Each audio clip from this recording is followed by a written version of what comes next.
Everybody wants to feel like a badass. If you want to feel like a badass, you got to do badass things.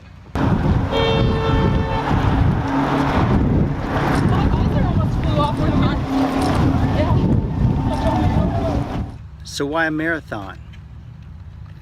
Why would anybody want to run 26.2 miles? So in 1927, Babe Ruth hit 60 home runs en route to breaking his own record. Charles Lindbergh had his first solo flight across the Atlantic, and the U.S. Supreme Court, in a landslide 8-1 decision, thought it was a good idea to force people to be sterilized if they might be mentally disabled.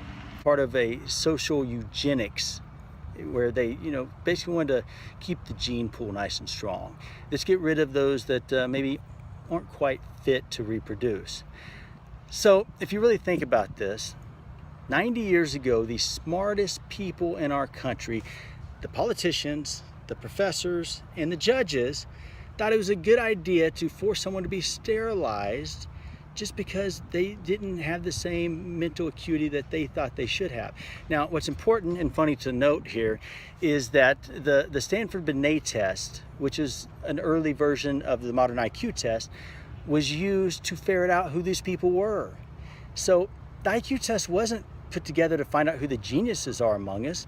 It was put together to find out who the morons are among us. And yes, moron is the correct psychological term.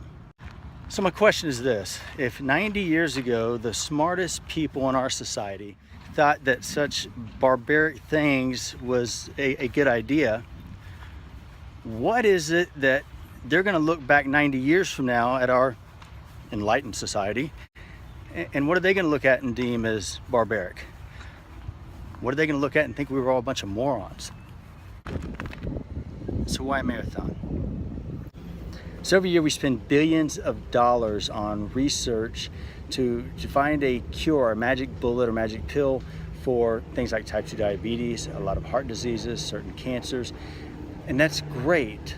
However, how much of this money and research is going into things that are lifestyle diseases that are preventable? The last statistics I was able to find show that 75% of our healthcare expenditures went to things that are lifestyle diseases. That means if we put down the taco and make a few more laps around the block, you don't even have to worry about researching the damn disease. That makes way too much sense though, doesn't it? So why a marathon? You need to do something hard. You need to do something that challenges yourself. You need to do something that puts you outside your comfort zone. You need to do something that absolutely scares the living hell out of you. Everybody wants to feel like a badass. If you want to feel like a badass, you gotta do badass things.